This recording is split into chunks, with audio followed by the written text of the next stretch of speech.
Trekcast. The galaxy's most unpredictable Star Trek podcast.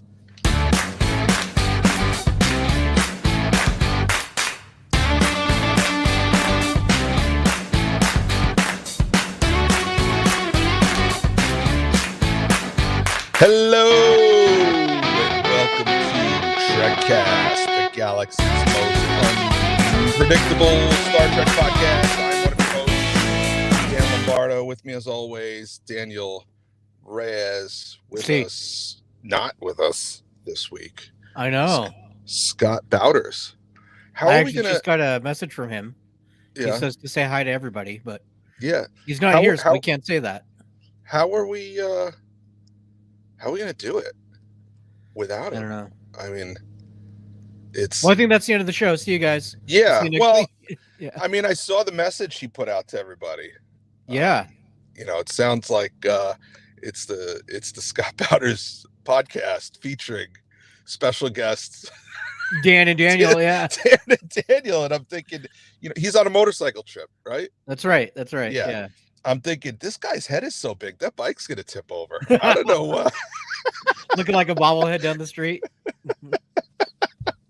Wake up, Dan, and get your ass in the vet. Yeah. Yeah. Yeah. It was close. It was close this morning. Yeah. I had another one of those nights where I didn't sleep well. So. Oh no. Yeah. Just. That You sucks, know. dude. Up all night, and then you finally get to sleep, and it's like, oh, I guess I can sleep 3 hours. So. Yeah. Boom. Fun. Sorry about that, man. Yeah, it's all right.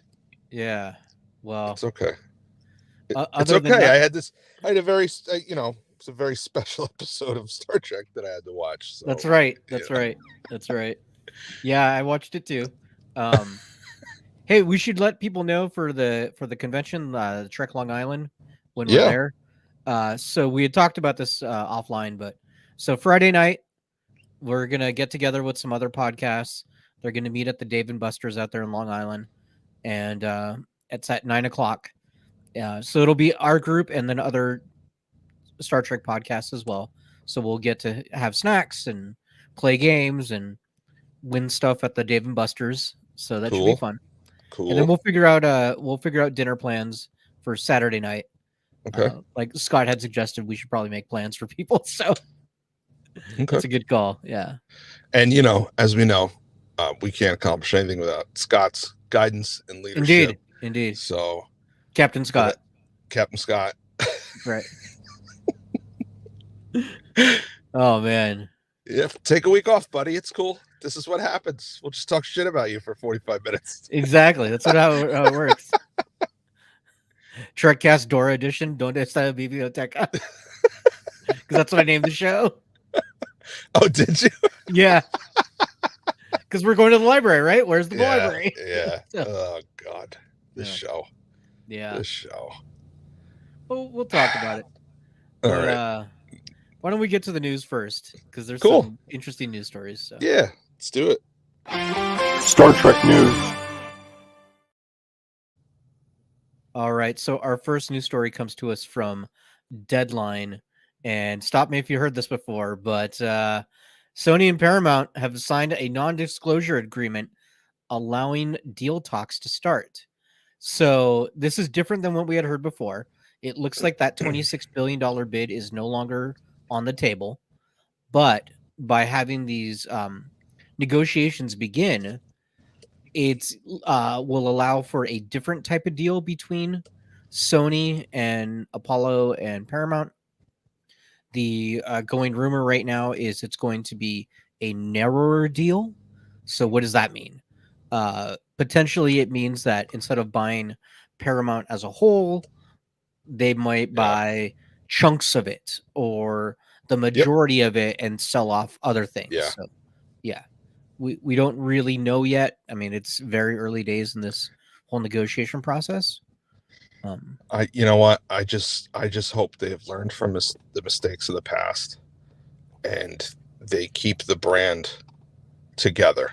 Mhm. They don't do that bullshit they did a few years ago, where, you know, the movies are over here and the shows are over here, and because of that, nobody talks to each other, and if they're going to sell the franchise, sell the whole franchise as one Right. package. Right. Hopefully hope that they're is what smart they enough. do. Yeah. Well, Yeah. I guess we'll find out soon enough. But yeah, so that's where we're at with things. So this is very early days. We don't know what it means yet, but it looks like the Skydance deal is over for the time being, and don't know if $26 billion will be the final price. Could be lower, could be higher. I guess we'll see. Part of the reason they go into an NDA like this is so that Sony and Apollo can get a closer look at Paramount's books and see what's kind of happening under the hood. So, Yeah. but, Okay. yeah. All right.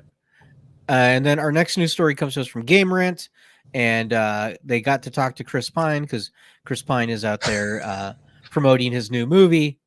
And so they asked him, "Hey, what's up with Star Trek 4?" And basically he gave a giant shoulder shrug and doesn't really know what's going I on. don't know. I don't know. He says he's hoping for a new one, of course, but here's the quote: "I honestly don't know. There was something in the news of a new writer coming on board. I thought they already had a script, but I guess I was wrong, or they decided to pivot. That's always as it's always been with Star Trek. I'll just have to wait and see." So, the longer it goes, the less and less likely this is going to absolutely happen. I'm operating under the idea that this is over. They've closed the book on that branch. Let's say Sony or some other company buys Star Trek, right? Because they buy Paramount. They're going to want to put their own stamp on it. They're not going to want to rehash the old movies. Yeah. So, yeah, it looks very unlikely to me. But one thing that I thought was interesting was that in this interview, he did say that by the third film, Into Darkness or Beyond, he felt the most like Kirk. Like he felt like he'd finally dialed in his performance the most. So, okay. I kind of feel that too now thinking about it, but I've only seen that one 1.5 times, so okay. I don't know. Fair enough. I saw it once when it came out, and then I tried to rewatch it about 6 months ago, and I don't think I finished it. Oh, okay. So I don't know. We all love Beastie Boys in our own way. It's funny, the 2009 one, I've watched that one about 1,000 times. Mm-hmm. And even though it's a very flawed movie, there's a lot of problems with that movie. Yeah. It's still an enjoyable movie to watch. To me, it's like fast food, right? It's not good for you. It's not the best, but it's all right every now and then. Yeah. All right. Our next news story comes to us from ArtNet, and we're getting a little bit of an update. Remember the long lost and finally recovered Enterprise model? Yes. Yeah. So we're getting another update on this thing. So apparently it was found in an old storage unit, kind of like that show Storage Wars. People bid on them, and so that's what it was found in, right? So the people that originally had bid on that storage unit went and got it appraised at a auction house. The auction house discovered it had been stolen and helped return it to the Roddenberrys. Yeah. The original deal was they were going to negotiate a price between the storage people and the Roddenberrys to give these people, something for the and so now the storage people are filing a lawsuit because they have not been paid. Yeah. The original estimate was that the model should have been worth about $800,000. Yeah. That got talked down to about $500,000, so $500,000. Yeah. And these guys are saying they have not been paid. Also, apparently, it had been switched to being the cost of the model to it was being called a finder's fee. Yeah. So those guys don't like that either. Yeah. Yeah. So I mean, I touched on this a little bit. Yeah. If it's legitimate stolen property, you don't have to pay anything, right, to get it back. It's yours. Right. It's yours. It was stolen from you. It gets returned to you. That's it. That's the end of the story. Right. And so these guys have not been paid at all, and so now they're filing the lawsuit. So that's it's kind of on them for bringing it to an auction house, bringing it to an organization that's kind of bound by the rules. Right. If they had just sold it to a person, you know, when you go into a pawn shop, they want to know who you are. Yeah. You know, they take ID from you. A lot of them take a thumbprint from you because when the police come in and seize that stolen property from them, they want to be able to go back and recover it from the person who brought it in. So, I mean, I kind of saw this coming. Yeah. But so we'll see what happens. But, you know, the sand is always shifting in this story. Yeah. And then our last news story comes to us from ICV2. You know, that popular website. I see you too. Right? Yeah. ICV2. And I just thought this would be fun for some people. There's a new Star Trek deck building game coming. The pre-orders are now underway. The game is called Star Realms. So if you're a fan of like Magic the Gathering or games like that, Pokemon, Yu-Gi-Oh, I guess, now you can have your own Star Trek version, just like the old one. There was that one in like the 90s. So yeah, but the pre-orders are hitting. This is being put together by U.S.S Games and Wise Wizard Games. So apparently this is the kind of like starter deck. Yeah. There are about 130 cards in there, and apparently these will play up to 2 to 4 players. So you said there was a game like this in the 90s? Yeah. Yeah. Okay. I don't There was a recall trading that, card game. Okay. Yeah. But I can tell you that 90s nostalgia has shifted into high gear lately. Yeah, and it's getting, you know, it's gotten crazy, the amount of 90s nostalgia that's occurring right now. Oh, well, and it's not just that. These trading card games are really popular right now. Yeah. Really popular. I mean, there's a Transformers game right now. There's yeah, you name it, there's a game for it. So yeah, so which is kind of it's kind of the opposite of what we were seeing just 3 or 4 years ago, when non-fungible whatevers were the big thing for 3 weeks. Right. Where it's like, this is a card, but it's not real. You can't hold it. It doesn't exist in real space, but it's yours. Right. Because we're telling you that it's yours and you paid us for it. This is kind of the opposite. It's like everybody woke up and said, you know what? That's bullshit. Yeah. Give me a real card. Give me a real deck. Give me something tangible to hold in my hands. So I have to say, I'm happy to see that has come around. Oh, Ty J says the original game was called the Star Trek customizable card game, made by Decipher, and was very popular at one point. So can you hit that button for the the alert? For sure. Yeah. Here you go, Ty J. Warning, nerd alert. Nice. This game, Dan, did you try it? What's that? Did you play this card game? Would I play the card game? Yeah. You know what? I like to play cards. I like chips with my cards. There you go. There you go. I can only count to 21. If that's a fun you're game. Picking up what I'm putting down. Yeah. Yeah. So I don't know if I'd play this. Yeah. It's never these kind of games have never been really my thing. But yeah, my son likes Pokemon. There's 1,000 Pokemon cards in this house, so I get the draw. Yeah. Ty J's taking his. He says, "I take it with pride," referring to his nerd alert. That's right. So you're family now. That's right. That's how it works. You're one of us. You're one of us. Yeah. No, I play Magic the Gathering. You can see the decks behind me if you look on that. Yeah. Yeah. So I do play every now and then. So yeah, I mean, I'll try it. You know, I'll try anything once. Yeah. There you go. I say that a lot. Well, not anything. Not everything. I got I will try most things once. Yeah. Yeah. we're already being told some recommendations of places to go in Long Island. So yeah. All right, Duvall messaged me and talked about a place called was it 8-Bit Diner or 8-Bit Cafe, something like that. Oh, is it like an old style arcade or something? No, it's like it looks like a little restaurant, but has like an 80s video game theme. Like there was Pac-Man stuff on the wall. Yeah. Love it already. Yeah, like burgers and fries, that kind of place. It looked good.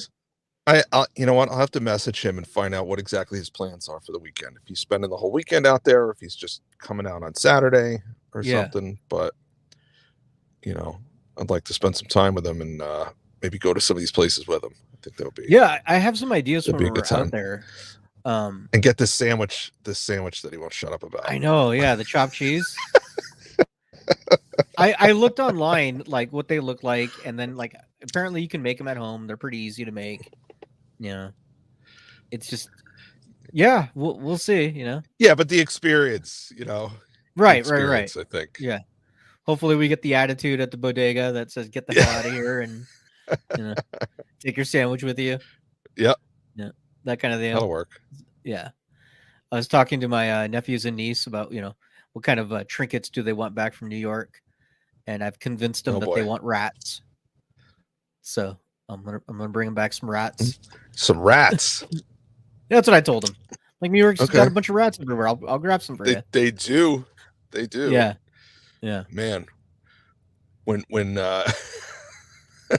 it's garbage day and there's a pile of bags on the sidewalk, sometimes you see them. Five in his family are just having a feast. Oh man. Yeah. Man. Yeah. I don't know. Dickie Bird is saying you can't make it at home. You can't make it at home. Okay. We have McDonald's at home. Yeah, that's right. That's right. How dare we say such things? Yeah. That's funny. All right. Well, why don't we get into the Star Trek news or the topic? So yeah, one of those. Let's do one of them. Fun will now commence.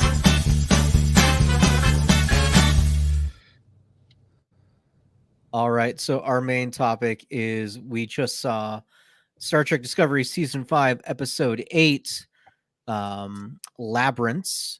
The official log line is when Captain Burnham is trapped within a mindscape designed to test her worthiness to receive the Progenitor's powerful technology. Book Rayner and the crew of the U.S.S. Discovery must hold off the Breen long enough for her to escape.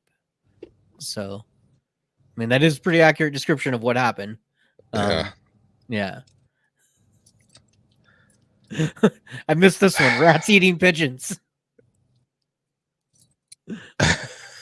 Well, as long as they get rid of the drone. Do you remember right? It was a few years ago. Do you remember a few years ago the pizza rat?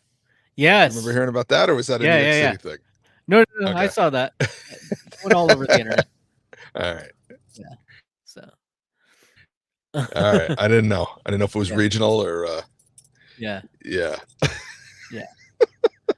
No, have you been to New York City? Yeah, I've been there before. I went there like 10 years ago. Oh, you have? Okay. Yeah. All right. Well, it was nice. Saw the Spider-Man musical. It was terrible. Get out of here, did you? Yeah, I really did. Yeah, I've heard. Oh, yeah. Okay. It was really bad. But yeah. No. All right. So this episode, it's really funny to me that when Discovery first started, we did that audio thing where we talked about mysteries of the mind and magic blood, and that's all these guys do. Yeah. Right down to the end, man. Yeah. Yeah. So the first thing that jumped out at me, somebody posted a picture of the librarian last week. I'll just call her that because I can't remember her name. And there she is. People were wondering if this is a Klingon because she looks like a Klingon. She's got the TNG style, long crimpy hair. Mm-hmm. Are you there, or am I losing you? I'm here. Uh-oh. I think you're losing me. Are you there? Yeah, I lost you for a minute, but it looks like we're back. Okay. All right, there she is. Yeah. So she's got the long, crimpy TNG Klingon style hair. She's got forehead ridges. Mm-hmm. She's got a gray pleather outfit with big shoulders. Yeah, Chazbiz is wondering if she has time crystals. I don't know if she has time crystals. I also don't know if she's a Klingon because Right. they never say. they never say. And Right. it's like, come on, how can you design a character like this? You know that people are going to wonder if that's what she is, and never say either way. I'm telling you, man, there's going to be like a 3-book arc that you can buy. That's all about the adventures of the librarian. Yeah. And it's going to have her whole backstory and this library's backstory and how it travels everywhere. Yeah. Yeah. Yeah. How your library is without honor. Yeah. My library. Yeah. I don't know. So I was mildly annoyed by that. Yeah. I was also mildly annoyed that Book had to wear her outfit in Michael's mind. Oh, yeah. If Michael is projecting her ex-boyfriend in women's clothing, I mean, there's a lot to unpack there. Just a lot to unpack there. And I'm not the guy to do it. Right. Yeah, I didn't put together that it was the same outfit, but yeah, you're right. Oh, it is. Yeah, it is. It is 100% It's the same Book. outfit. It's Book in a dress with big shoulders. That's what it is. It's very 80s. Those big shoulders. Yeah. I will say, as I suffer for the people and I watched the Will Wheaton show, I did think it was funny that they started the episode with Will reading a giant book, and he's saying something like "butterfly in the sky," or what is it like? Beta Z in the sky. I can fly twice as high. Yeah. Yeah. So I was like, all right, that's pretty funny because they were reading the Beta Z text. Yeah. Which that was kind of cool. Like, there's this secret text in the secret library. Weird to me that nobody had made a copy of it. Like, you couldn't just download the text somewhere. You had to go actually read the book. Yeah, this doesn't make sense. Yeah. I can understand the idea of protecting these artifacts. But we have seed vaults today. Right. That's not the only seed of that kind. Right. That's the last one in case the others get destroyed. So this should be the same situation. This should be the last copies of all these things. This stuff, everything in that place should be digitized and somewhere else. It also go ahead. I was going to say it also excuse me. It also does not make sense that an incredibly xenophobic species like the Breen would participate in this multicultural library thing, and they would have their own one-of-a-kind artifacts being held at this library. That makes no sense. None whatsoever. Yeah. None whatsoever. I thought about that as well. That seemed very weird to me. I mean, it was just a throwaway line just to be able to say why the Breen were there. Yeah. Which is a weird justification when you think about it. The other thing that kind of threw me is, if you heard that theory out there that the first Indiana Jones movie, with or without Indiana Jones, doesn't matter because the Nazis would still grab the Ark, open it, and still die, whether or not Indy was there. Yeah. So that's kind of the same thing with the Breen and this technology. Yeah. Yeah. They're not going to pass the test. They're not going to pass the test. Yeah. Yeah. Yep. So. Yep. The only reason they got it is because Michael got it first. Right. Gave it up. Yeah. Yeah. Yeah. Yep. So that's okay. Yeah. And the other, what's her name? Lal. Yeah. Lal. Yeah. No, Lal is Data's daughter. Maul. Locke and Maul. Which is which? Who's this lady here? Maul. Yeah. The idea that she's somehow the head of the Breen now? What? This makes no sense. This makes no sense. It's like they saw Game of Thrones and they're like, we want her to be Cersei. I know, but and I never watched that show, so I don't get the reference, but it doesn't matter. That's okay. It's again, I go back to, this is an incredibly xenophobic species. Mm-hmm. She's a human. Doesn't matter who she was married to. They're not going to accept her as Right. their leader. They're just not. Right. But she gave some some rousing words, and there we go. The same kind of speech you would give when it's time for the Mighty Ducks to go beat the bad guys. I mean, that's kind of what it sounded like to me. Yeah. But I don't know. I feel like we've waited 35 years to get some backstory on the Breen, mm-hmm. and they just kind of squandered it. It's like those things that we talk about. Like, it's almost there. Like, it almost could be good. I think I said this last week that I wish they had told this story or something similar to it in the 25th century with characters that we still care about. Yeah. And I got thinking about it a little further, and it would have been very easy to tie the Breen into the Picard season 3 story arc, where it's this faction of the founders that's still pissed off about the Dominion War, and they hook up with the Breen, who's also still pissed about the Dominion War, because they were carrying the weight towards the end. They were carrying the Cardassians, they were carrying the Dominion, and then because Odo cures the lady, we're gonna end this war. So I'm sure they're still pretty sore about that in the 25th century. So to have this other faction of changelings hook up with them and Dominion War Part 2, I think that would have been better than what we're seeing right here with this. And you could have the reveal of the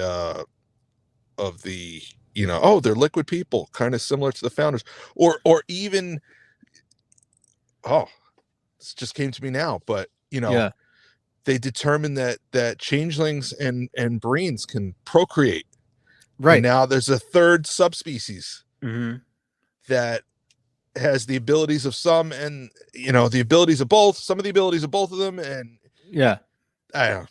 Well, I was thinking, like, that scene in last week's episode where they were at Starfleet and then the Breen showed up. I think you could have had, because they've already established that there's multiple Breen factions. You could have had like a good faction there trying to negotiate peace with the Federation, so that once the Federation gets this technology, they want to be on their good side. And then this guy shows up and he's like, hey, no, we're gonna come get that power and we're gonna take over. So then that way you had like why there would be good ones that work with the library, why why this power could be a benefit for everybody, not just the Federation. You would have that established and it would make more sense. I don't know, why was this so this lady, this is Mal, that's her name, or that's Locke? Mal. Okay, so Locke is the Breen, is the Prince of Breen, who's dead. Right. That's right. So maybe I missed something, but why was he, if he's the Prince of Breen, why was he working in the loading dock at his uncle's warehouse? That's a good question. I don't get that. I don't understand that. Yeah. I mean, they alluded that his uncle didn't like him, but you would think that his But you're the Prince of Breen. Right. Yeah. You would think his uncle would have just been like, here's money, go to a casino planet and enjoy your life. Yes. Like he has his own suite at Quark's. Right. Like the main Quark's on Risa. Like the Bellagio of Quark's franchises. And he's just on the top floor. He was grounded. I guess. Yeah. I don't know. I don't like this show. The thing is, like, it's a decent first draft, but they could, like, just little tweaks would make it so much better, But there's so many like little things that are just dumb. Yeah. And a lot of them are them, and I'm pretty sure I said this last week, they write themselves into a corner. So Yeah. so she's stuck in her own head, right? Uh-huh. And she's got to find her way out of this maze of her own creation. Right. In her head. Right. Okay. So two things I have. Okay. While she's in this pretend maze in her head, she pulls up her tricorder. Yeah.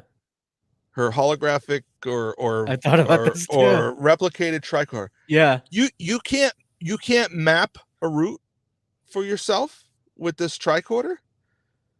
Right. I mean, 800 years ago, Picard and Crusher in a cave looking at their old, tape deck looking tricorder, talking about, oh, there's an intersection up ahead. We need to take the one on the right. Yeah. Okay. She's got this 800-year more advanced replicated tricorder, and it's in her head. So really it can do whatever she wants it to do. Right. And at one point she does pull it up, and there's like a partial, like, I don't know if she was only mapping where she had been, but not where she's going. Yeah. And it made no sense. It made no sense whatsoever. And then even just the basic mechanics of how to navigate a maze. There are much easier ways to navigate a maze than lugging a bucket of sand around with you. Right. And leaving a trail on the floor. Yeah. The two easiest methods that come to mind. Take one of your hands and put it on the wall. And no matter what you do, if you don't take your hand off that wall, you will find your way out. That is one way. The other way is you decide left or right. I'm only making left turns or I'm only making right turns. And you will find your way out. So buckets of sand and I was wondering, like, she's got the thing on her wrist, that the programmable banner that turns into anything. Yeah. Why not turn like a little drone that just maps the whole thing out for you? Or replicate a set of stairs. Yeah. Or a ladder. Yeah. Or, Christ, they're bookshelves. Climb to the top of the bookshelf. Yeah. And just look around. Yeah. Hey, there's the door. I think I'm gonna go that way. That or I mean, this is not the real library. This is a figment of your imagination. Yeah. Start tearing shit up. Start turning shelves over. Also, officially, it is not a labyrinth unless David Bowie's in it. Okay. So, all right. Yeah. Was he there? I wasn't paying attention. Man. I don't like this show, so I wasn't paying attention. No. The 80s film Labyrinth has David Bowie in it. I know. Yeah. I know. But he was not ridiculous. There. No, he was not there. Sorry. Ty, that wasn't the time she had to cry to pass the test. That's exactly. Okay, that part of it, I will say I did enjoy, because I do think it was good that she had to kind of knock her own self down a bit. Why she does the things she does, right? She's just sitting there by herself crying, and she goes, "I'm an asshole." Yeah, everything's my fault because I'm an asshole. Yeah, but you know what? That's not bad for character development to have that inward look. I guess. I mean, it's a few seasons too late because now we don't get to see the changes, but it's not bad. I don't know. Yeah, that was my good thing about it. At least I did enjoy that. I thought. Oh yeah, I forgot. I gotta do one of those. Yeah, I'm gonna need a few minutes. Keep talking. Okay. It's not that outfit on book. I can tell you that. That's not my good thing. Yeah. She's pretty hot though. All right. Well, yeah. There you go. I like how every shot in this thing looks like a 90s album cover. Just about like what would this band be called? Oh God. They look like wannabe, I don't know, like wannabe Guar or something with those outfits. I don't know. Chat room, what would this band be called right here? I think Jasmine's is saying he wants to rub her ridges. I think he means you. Who's to say? Who's to say? Yeah. Who doesn't like a sexy librarian every now and then? My wife's a librarian. Oh, there you go. That's got to be what it is. That's what it is. Yeah, that's right. Yeah. One thing that like I said, I suffer for the people. So this week on the Yes, Will you Wheaton do. show, they interviewed David Ayala, Booker, and what was kind of neat was he talked about how he was originally in the Royal Shakespeare Company in the early 2000s, and he Yep. was there with Patrick Stewart. Oh, nice. And so he did talk a lot with Patrick Stewart about Star Trek, but this is way before Discovery, so like they were just talking about it. And so apparently Patrick let him know, like, yeah, I'd love to be in Star Trek. It was so much fun, and like shared a lot of stories because they were working together for such a long time. So apparently when he got the Cleveland Booker role, they met up by happenstance at the San Diego Comic-Con before it was announced. And he let Patrick know, like, oh, I'm going to be in Star Trek now. And I guess Patrick was really happy for him. So, oh, nice. Yeah. So that's kind of a cool story. Yeah. No, that is cool. Yeah. Do you have your good thing now? Is it the guns? Did you like the guns? Those were pretty cool. Yeah, I guess they're okay. I don't know. I don't know. By the end of the show, I'll have something. Okay. All right. I'll have something. I'll think. So we got 2 more episodes left, and the way the schedule's laying out, you and I will get to see the final episode together. So that's kind of cool. Okay. Yeah. Cool. Yeah. Very cool. Yeah. But next week, I don't know the name of the episode. There was a little bit of a clip on the Will Wheaton show, but the clip really didn't show much. It was like they were under attack and they had to run somewhere. So pretty standard for most Star Trek nowadays. Yeah. Yeah. There's Booker with a book. That's kind of neat. Book. Yeah. Yeah. So where did it end? They have all the clues, or they have all the clues and they have the location. They copied the clues and then gave the clue to the Breen to right. What happened at the end? The Breen were threatening them with something, and they gave up they were going to destroy the library, right? Right. And so Michael gave them all the clues, but Michael was told by Spirit Book that there's something you have to know about the tech. I don't know if that's how to unlock it or where it's at or whatever, right? She was given some special piece of information that the Breen do not have, so it doesn't really matter that they have the clues. Okay. At least that's how I interpreted that. All right. Yeah. Okay. You sound so excited. I'm not. Yeah. I'm not. I know. I'm just not. Well, should we get the listener feedback or? Well, before we do that, I am genuinely curious to find out what Saru has been doing. I would like to see him again. As much as I don't like this show, I've been pretty consistent over the last 5 or 6 years that I like him as a character, and I wish that I wish he was in a different show. I guess that's what I wish for Saru. Yeah. I wish he was on a different show. I like him. I like his character. I like the actor. I like the backstory for his people, that they were prey, but they weren't really prey. I like all of that.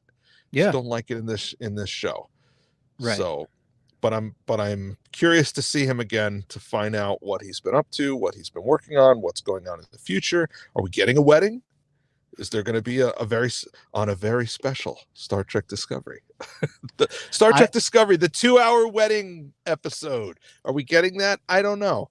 Are we? I getting cannot wait his for return? Saru Wick with his suit and just run around with handguns. Yeah, going John Wick crazy on Action Saru. Yeah, I cannot wait for that.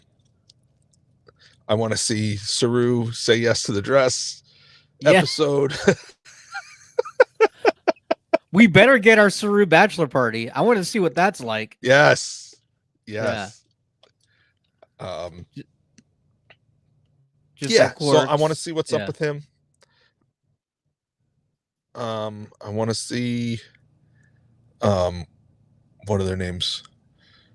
Detmer and Awochiku. I want to see what they've been up to. Did they get the Enterprise back to space dock? Are they coming to the rescue in the Enterprise? I know it's kind of cliche, but we set it up. Let's knock them down. Literally, the Enterprise has saved Discovery before, so why not? Yeah.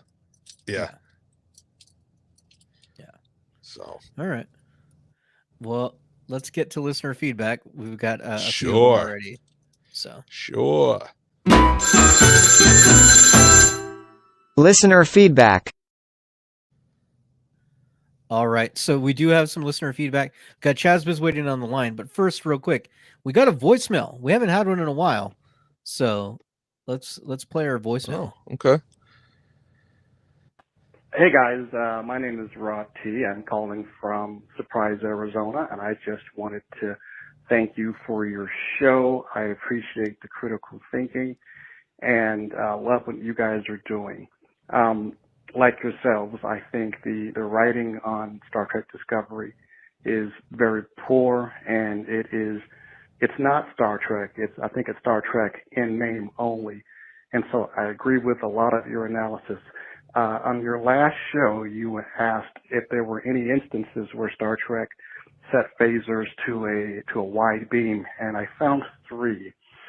In the original series, Return of the Archon, Season 1, Episode 21, Deep Space Nine, The Way of the Warrior, Season 4, Episode 1, and on Voyager, Season 1, Episode 13, cathexis. And in each of these, we see them using a wide beam on a hand phaser or a phaser rifle.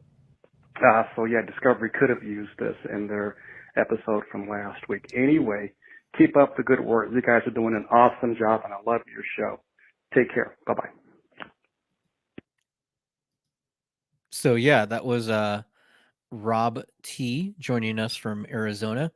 I did try to make him a cactus, seeing that he was in Arizona, but the only graphic I could find was a taco, so he was a taco. Looks like Dan is. Oh, there he is. There's Dan. Yeah. But yeah, I was losing you guys, so I took a minute to reset. So I missed most of his comments. I did Everyone get is that saying he's he's not a fan of Star Trek Discovery, so that's right. And everyone's right. He deserves a nerd alert. So here we go. Warning, nerd alert, nerd alert. He gave us 3 examples from Star Trek where the wide beam dispersal for a stun. He cited and episodes as well. So he knows his turn. Yeah. All right, cool. Yeah. Thanks for calling, man. Appreciate it. Yeah. Call anytime. Thanks for calling. Yeah, absolutely. And then also another caller we got Chazbaz. There he is. Oh, I thought you had an actual real caller here. So yeah. No. Hey, listen, Chazbaz, I hope you don't mind, but Scott's not here this week, so we're kind of just feeling around, finding our way. Okay. So please just bear with us. We're lost and scared. We're trying to hold things together, but we're just I don't know how you blind get without mice him. feeling our way around. What was funny is when Scott left, he said, we asked him who's in charge, and he said, you guys figure it out. So you guys just flip the coin over here. so he's just like Starfleet in the 32nd century or whatever. Exactly. Wherever this show takes place. I don't even know. Whatever. Yeah. Whatever. I'm gonna go ride my motorcycle this weekend. Yeah. That's all. Yeah, that's all that matters. So, what'd you think? Would you think of the episode? Well, okay. I do believe somebody watched Labyrinth, and I do believe somebody watched Harry Potter and the Goblet of Fire this season because there's all the clues and Willy Wonka and everything. So it's just I don't know. This series is just jumbled up right now. All the clues almost came too easy for him.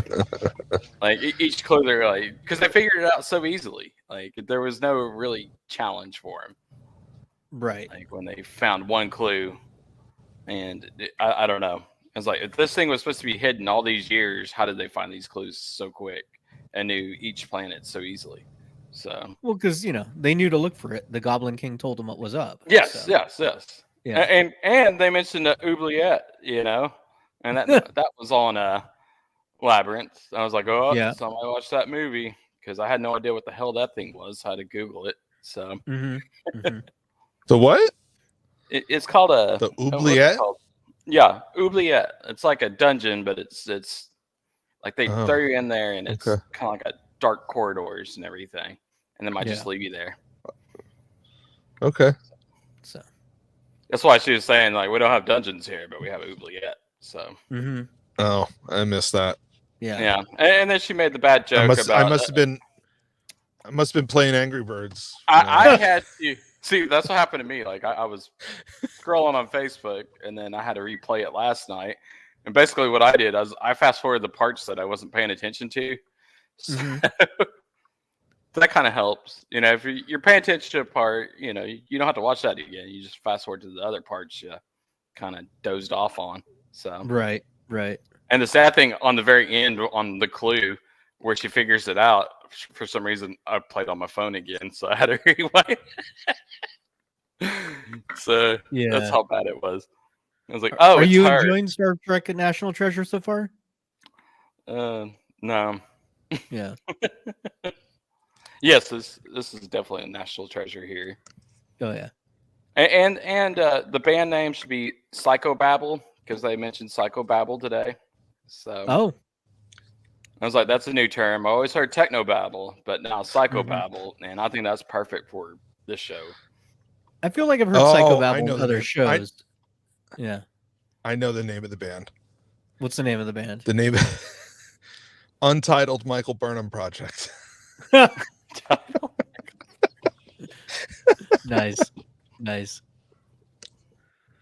And then, that works. Yeah. I just want to know how, all right, I think the lieutenant is Locke. Because every time she was talking, that lieutenant would, kind of nod his head and look over at her. Like, if you rewatch it, the lieutenant, the Breen lieutenant, I don't know. He's got a helmet on, so we don't know who the hell the guy is. But that's my guess. Because I have a feeling he's alive or something. There's something up. I mean, he's made of gas. No, I think the whole reason she needs to find the progenitor tech is so that she can resurrect him, so he becomes Space Jesus. That's why she wants it at this point.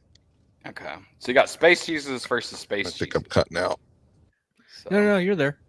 Yeah. I'm wondering if she makes it to the end of the season, if she doesn't have to sacrifice. Yeah.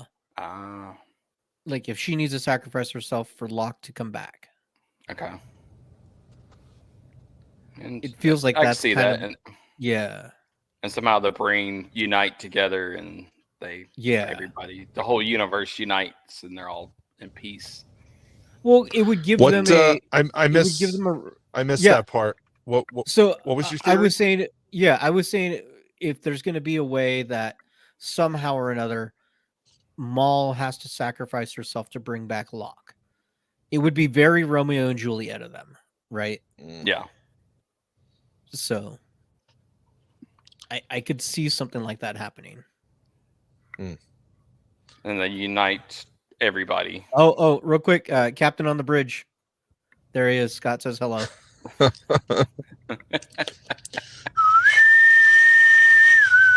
Right? Yeah. Salute, guys. That's right. Stand at attention. That's right. Hey, Scott, while we got you, what size hat do you wear, buddy? Don't make his size. It's too big. He's gonna have fun listening to the show later. Yeah, he doesn't know. He didn't listen to the beginning of the show, so he doesn't know. He doesn't know what we're talking about. But anyway, Sajay, he's wearing Taz's business taking his spot. And now he's saying bye. Buyer. Buyer. Yeah, Buyer. That must be a Michigan thing. So Yeah. probably. they're close to Canada, so they almost got that accent. That's right. That's right. I do love that he asked about like some sort of convention that's going on over there, and he's like, "I won't be there, but who's going?" That's awesome. Yeah. We're gonna tune in next week. Find out Scott's got a publicist now. Yeah, We yeah. can't- No, we kidding, we right? we can't message him directly. We got to go. No, through no, his no. We have to publicist. talk to his people. Oh, that's awesome.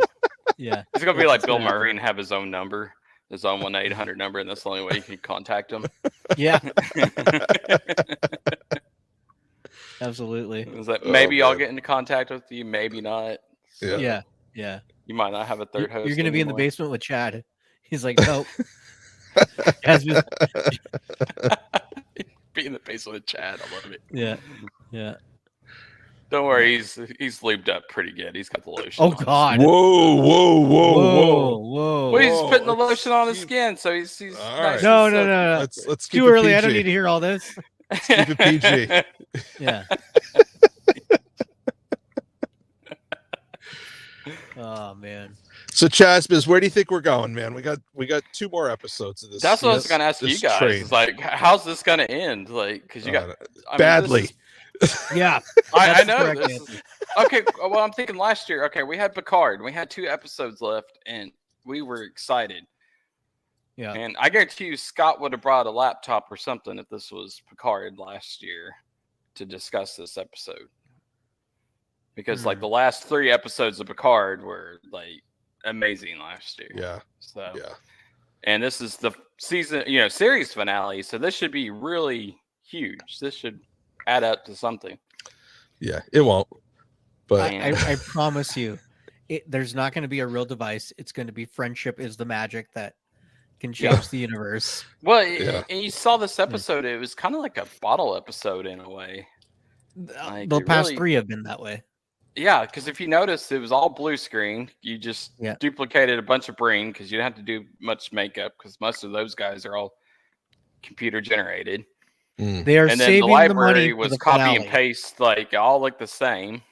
Yeah. So library was easy to do. You just had to do a couple corridors. just have to go to the library. Yeah, and then put makeup on the librarian, and that's about it. Do you think that we will get like Voyager had all those library promos where like the cast was in a library and talking about books? Do you remember this? No. No, I don't. Yeah. So They wanted you to read back in the 90s, I guess. Yes, they did. Okay. Yes, see, I don't remember that. I don't remember that at all. No. I live in Oklahoma. We don't read, so. Yeah. So. Yeah, they're there. We just care about OU football, and that's it. So. You're not into fancy book learning? and stuff? Nah, man. There we go. That's what I'm talking about. Like right there. Like it's like a promotional thing they did to help get people into libraries and read more. I've never seen this. Yeah. They didn't have LeVar Burton with them? What the hell? No. He directed half of those episodes. Yeah, I he know. did. LeVar should have been in there, like future LeVar with the gray hair and everything. Yeah, no, but I guess what I'm asking is like, do we think Discovery Crew is going to do something like that, modernize these promos? No. Well, I don't know. I think guess that would Paramount's take. so broke right now they can't even do promotions. So back in the 90s, Voyager was the type of show that a family could sit down and watch it together. Mm-hmm. So to have a positive message for children about going to the library made sense. Right. No one under 18 knows who these characters are. True. Yeah. So some rando says I should go to the library. He's married to a librarian. I bet he's been to the library a couple of times. Oh, I've been to, no. I'm saying I've been to the library plenty of times. I'm Right. saying that if I turn to my 11-year-old son and says and told him that Cleveland Booker thinks you should go to the library and check out a book. Hey, I drive by the library often. I drive by several of them. There we go. Saying he doesn't, He doesn't know who Cleveland Booker is. He doesn't know who Michael Burnham is. He doesn't know who Yeah. any of these characters are. Well, so it's them weird promoting that- the library is It's not gonna help. So Nope. how old were you when you watched Star Trek? Like when you first watched it? So I was always aware of Star Trek because the original series was something that was just on TV from time to time, and I would see it. I remember seeing The Wrath of Khan and Search for Spock in the theater with my parents and my aunt. Yeah. And I remember thinking that these are not Star Wars and they're boring. And then I was 10 years old when TNG came out, and I remember watching the first episode and thinking this is kind of long and boring. And then I was probably around 13 or 14 years old when I started catching reruns of TOS at like 11:30 at night on WPIX, which was it's a New York City based syndicated station, which later became the WB affiliate for New York City. So they would show reruns of TOS, and then I started watching TNG in regular like run probably around the third or fourth season, and that's when it all came together for me, and I just started consuming everything at that point. It was about probably 8 or 9 when I actually watched them. See, Paul knows WPIX channel 11. And see, in Oklahoma, when they premiered Next Gen, it came on at 10:30 p.m. on Sunday night. Oh wow. Yeah. Which is horrible. Yeah. Because if you're a kid, you know, you're getting ready for school and you couldn't watch. Like, you had to stay up super late just to watch Next Gen. And so it was really hard for me. Yeah, I didn't get into it until like I was like 19 or 20. And that was because a friend of mine, his uncle was a writer on TNG. Yep, I remember so this. I wanted to learn about screenwriting. And so to teach me, he would assign me episodes to watch and to kind of like analyze the characters and break them down. I do remember I went to the youth group that I was a part of. One of like the youth leaders was really into Star Trek. And when DS9 ended, he had a big party to invite everyone over to watch the finale. And so I went not caring about the show because he had a pool table and me and my friends were playing pool the entire time. Oh man. Yeah. That's awesome. So what was interesting is WPIX used to show TNG. They would show it twice a week. So it would be 8 p.m. on Sunday in New York. It was 8 p.m. on Sundays for TNG. No, Paul, I think it was 8 p.m. on Saturdays. And then they re-showed the same episode on Sunday night at like 11. Yeah. Okay. And then when TNG and Deep Space Nine were on the air at the same time, it was TNG at 7 on Saturday, Deep Space Nine at 8 on Saturday, and they re-showed both of them Sunday night at 11 and midnight. And then when TNG went off the air, I think Deep Space Nine was on at 7, and whatever Roddenberry project they picked up out of the trash can and recycled was the Earth Final Conflict or you know, whatever that was on right after. And when they re-showed Deep Space Nine on Sunday, they would also have an old episode of TNG that they would re-show. So I was watching those first 2 seasons of TNG for the first time as I was watching the later seasons of Deep Space Nine at the same time. So I was all jumbled. Up. Oh wow. But yeah, that's how that's how I had to watch it. Everything was all jumbled. Nothing was in order. And like, I'll watch the 7th season of TNG, and some of these episodes I don't recognize because I missed some of them. Yeah. Like, I'll watch them, but I don't remember them at all. like growing up. And there's always the ones like when I was younger, I can remember easily, but the ones later on, I don't. So, So I used to tape all the episodes on VHS so that I could rewatch them.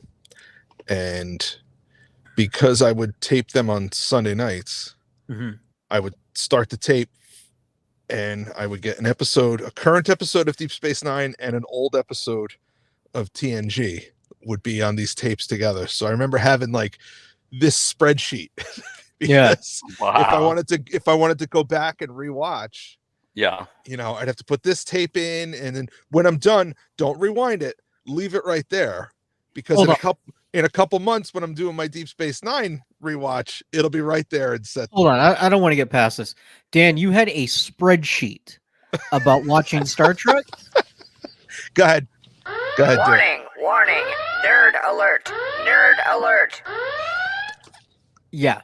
I mean, that is the most fitting thing at that point. Yeah. So what was even more nerdy is at one point I got a friend at work into Star Trek, and he wanted to watch some of the older episos and catch up. And I said, "Yeah, I've got the tapes. spreadsheet here." So I brought in a this is how you watch it. It's like it's like a murder thing. Yes. Yes. So I brought in this box of tapes for him, and I said, each tape has a number, and if you go, and I say spreadsheet, it was a multi-page sheet of paper. Right. It was Microsoft a manifesto, Word. maybe. Yes. Yeah, so I said, okay, so if you look at it like this is the episode you want to watch. This is the tape number. You find the tape number, and then you got to look at the label and see, nope, it's not the first one, it's the second one. So fast forward about halfway through the tape, and then you'll find it. Yeah, oh, that's awesome. That's awesome. Perfect. Yeah, those are gone. I have it all on DVD now. Yeah. The days of my Star Trek manifesto is gone. Oh, yeah. What a tragedy. What a tragedy. All right. Yeah. And you know, looking back on it, I kind of wish I still had those tapes. I bet. Because I didn't edit out the commercials. I just set the tape that's and the went. fun part. And I would love to watch some of those commercials. Yes. Yeah. That's the fun part, watching like just old. Oh man, they have like those. They have those YouTube like just or what do they call them? Collections. Just a ton of old commercials just playing back to back to back. Yeah, people go nuts with that stuff, man. It's it's crazy. I listened to, there was a YouTube video. It was audio, but it was a YouTube video. But it was like an hour. I didn't listen to the whole hour, but it was an hour of in-store commercials from Kmart from like 1991. Oh wow. Oh wow. I used to watch the old McDonald's ones, like growing up, like the Ronald McDonald and all those. Like if you go on YouTube, you can watch all those, and they're actually pretty entertaining sometimes. There's one I watched last week with Jason Alexander, who the hamburger. George Costanza on Seinfeld, but he was not just any hamburger. I think it was the McDLT. Yes. That he was. That he was. One side's hot, and the other side's cool. Yep. And he was singing and dancing like it was Broadway, but he was singing about a and fast food hamburger. That's what they got in trouble for, because everything was in styrofoam back then. So. But he had a full head of hair, and it's like, you know what? He's not a bad looking dude. It might have been a toupee. I don't know. It was 1987. It was 1987. It could have been his hair. I don't know. I'm not judging. That's what I always like when you watch a TV show and you see the hairline on the first season, and all of a sudden the hairline gets thicker. Yeah, like, they did something there. It's kind of like Michael Scott on The Office, if you ever watch. Well, that's the opposite. The first season they tried to make him look balding, and then they abandoned that idea. Oh, is that what they did? So it's his regular hair. Season 2 going forward. Because if you watch Kevin James on King of Queens, like it's thinner, and then it gets a little. See, bit thicker. your first mistake was if you watch Kevin James. No, I don't. That's not going to happen. Guy killed off his own wife on his TV show. So he can get the old one back. The old other wife TV back. show? Yeah, I forgot about that one. I didn't watch that one. I tried to, and it was so bad. I was like, nah. I heard it was pretty bad. Yeah. That's funny. This modern sitcoms, they just it's like 7 years of young Sheldon, and you're like, that was 7 years or 7 seasons. That show's been on 7 years. Yeah. And Yeah. the crazier thing is Wow. that Connors is on its 7th season. Yeah. After they fired Roseanne, so the Connors have almost been on longer than the first series of Roseanne. Wow. Which is wild. crazy. Yeah. Huh. And you're like, Well, wow, there's almost as many episodes of the Connors and Roseanne. Yeah, I never got into the Connors. I never really got into Roseanne, but The I did first get run of into Young Roseanne, Sheldon. I loved that. That was kind of my generic. I don't know. I just watched that and I was like, yeah, that's kind of how my household runs. So. How about the Wonder Years? Did you guys watch that one? Oh man, yes. The original or the updated original. one? The original. I never saw the updated one. Yeah, neither did I. Yeah, I watched the original for sure. We watched it as a family. Yeah. That final So episode, like that's a gut punch. So yeah, no, it does. What's funny though is that came out in the late 80s and it's set in the late 1960s in the beginning. So it was 20 years before. Right. So if they were to do that show right now, it would be set in 2004. Does that make you feel old? Because it makes me feel old. It makes me feel so old. Yeah, that'd be 2004. I watched a reel this morning and it was this guy buying a copy of Grand Theft Auto Vice City. And the guy at GameStop was referring to it as retro gaming. Oh like, God, this is not retro gaming. He's like, no, this is retro gaming. This game is almost 20 years old. Yeah. Then he said the game came out in 2002. Yeah. But the game is set in 1986. Oh wow. He said, so more time has passed from when the game came out to now than had passed from 1986 to when the game came out. Yeah. Yeah. Well, it's like last year I watched Back to the Future and I'm sitting there thinking, I was like, holy crap, there's more time that has passed since this movie than the actual time period. And then, of course, after I see the movie, this guy's like, hey, I got a DeLorean. You want to check it out outside? And he had the DeLorean with the flux capacitor and everything in there. Nice. Haven't we said this, or like, what would you use now instead of a DeLorean? Cybertruck. Tesla Cybertruck is probably the only thing that you could use. I would say a PT Cruiser. Dude, you ever driven a PT Cruiser? I drove a PT Cruiser several times because they were. My uncle died, and he gave us his PT Cruiser, and that was. Oh, jeez. That was so bad. It was so bad you gave it back. Yeah, it was so bad. I had one. They were a staple of. They were a staple of rental car companies. Oh yeah, they were back in the early 2000s. So I drove a few of them. Oh wow. Yeah. Right. And they had no power whatsoever. Like you'd hit it and like that thing would not move. So if you ever driven a PT Cruiser, it's not a good car. So no. Chesbis, this worked out pretty good. Why don't you join us at 11 next week? Okay. Next week.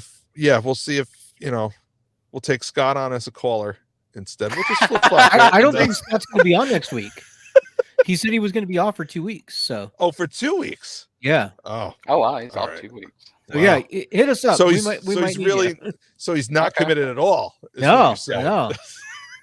I mean, he just got the gig and is going on 2-week vacation. I don't know, man. Yeah. I don't know. All right. Okay. Well, I'll hit you up. Next week you'll see me on early at 9:55 here. So there you go. Yeah, hit us up. Okay. We also do have another caller, so let's bring. Oh, on. all right. Very good. Yeah. Thanks, Chesbis. Thanks a lot. All right. We also have Hipster Spock popping up. Hello, Unless guys. he was just listening. Hey, Hipster Spock, we're accepting resumes because Scott's not as committed as we thought. So we're gonna do a reality show. We'll have roses at the end of each episode. Whoever makes their way at the end. Or like do a guess who's going to be hosting next week. That's right. There you go. That's right. And you take bets, and then whoever shows up the guy who guesses the right answer wins the pot. There you go. There you go. Yeah, I just stopped by to say, Dan, check the link that I shared on the chat, and it will say that it's January 31st, 1988. That's a Sunday night, 8 p.m. It says Star Trek: The Next Generation. Well, He just pulled a actually on you. well, actually, You see here, the numbers. I just posted on the Facebook group. All right. Yeah. Hey, Dan Lombardo, I got receipts. all right. There you go. I give up. I give up. He's got him. He's got him. I'm looking at it. Yeah. That was 1988. Yes, 1998. 88. Yes, 88. Okay. All Yeah. right. I'm going to verify that. I'm going to click that link. I'll report back next week. We'll see. Okay. Anyway, yeah, I would love it if they had Troy and Riker in the last episode of Disco and Computer at the end end of program. this, end program. Yeah. Real quick. That's the ending that Disco deserves. Either that or Picard wakes up again and he's like, I'm going to need a bigger flute. Yeah. Oh my God, yes. By the time, it reminds me of that time at band camp. There you go. There you go. I'm looking at that schedule that you posted there, Hipster Spock. Dan, do you want to guess what was on after Star Trek? So Star Trek, this is 1988. Yes. Star Trek was on at 8 o'clock. Yes. So this the next was show right after it. Oh man. I don't know. It was apparently these two go hand in hand. When you have space communism, right after that, you want Lifestyles of the Rich and Famous. Oh, Lifestyles of the Rich and Famous. Yeah. Robin Leach, right? Yeah, Robin Leach. on Lifestyles of the Rich and Famous, which was like Cribs. Right, Before it was Cribs was a before thing. Cribs. Yeah. Yeah. Oh my Lord. That's awesome. All right, What'd you guys, think of the episode, Hipster Spock? Yeah. Anyway, just stop by to hand the receipts to Dan Lombardo. All right. Fair enough. All right, man. Keep up the good work, guys. Yeah. Thanks. We try without Scott. We try. Yeah. It's hard. It's hard keeping this ship afloat without him. That's right. But... That's right. All right. Take Thanks, care, buddy. guys. Bye. Jasmine Steve would watch the Lifestyles of the Rich and Famous again. It's got to be on YouTube. There's got to be episodes. I'm on sure it YouTube. is. Yeah. I'm sure it is. I'm sure. So, all right. Well, we'll be back next week. We'll see if we can make it without Scott. We don't know. We'll try. We're gonna try. We're gonna try. We will try for sure. All right. Anything else you want to bring up, Dan? He's never gonna take a day off again. No, he's never. He's gonna feel so bad. Anything else I want to bring up? No, I've talked about this show enough. Yeah. But call us and leave us a voicemail, 570-661-0001. Mhm. Again, that's area code 570-661 sector 0001. That's right. Yeah. Or follow us on the social medias. That also helps. So you'll see what's going on. And we'll begin our search for Scott instead of Spock. Search for Scott. Yes. All right, man. We'll Good see you guys talk. next week. Bye. This is Captain Benjamin Sisko of Deep Space Nine and Space God to the Bajorans. I have a mission for you. This falls outside of Starfleet guidelines, so I can't order you, but I'm asking for volunteers. Volunteers who will subscribe to the Trekcast YouTube channel, leave 5-star reviews on your podcast app of choice, and share Trekcast across your social media accounts. If we can make our audience bigger, we might have a chance against the Dominion. Are you ready? Subscribe, like, and share. Are you with me? Attention all Starfleet personnel. New York's only fan-run Star Trek convention, Trek Long Island, is back this summer. Get ready for 3 days of sci-fi fun celebrating your favorite franchise in the Empire State. Meet the stars from Trek shows spanning different eras, including Melissa Navia and Yachidi Padaki from Strange New Worlds, Gabrielle Ruiz from Lower Decks, Armin Shimmerman, Chase Masterson, J.G. Hertzler, and Kitty Swink from DS9, Ethan Phillips from Voyager, Janet Kidder, Tara Rosling, Conrad Coates, and Elias Defexis from Discovery, and many more, including celebrities who haven't been at a Star Trek convention in years, like Clyde Kasatsu, Natalia Nogalich, and Daphne Ashbrook. Come meet your fellow fans. Take in a panel with your favorite podcasters. Enjoy Dinner with the Stars, featuring live musical performances.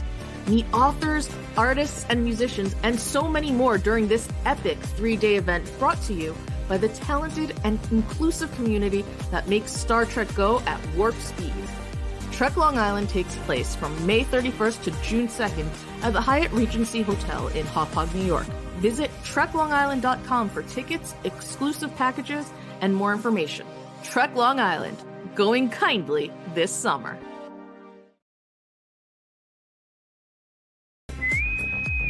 Attention all Star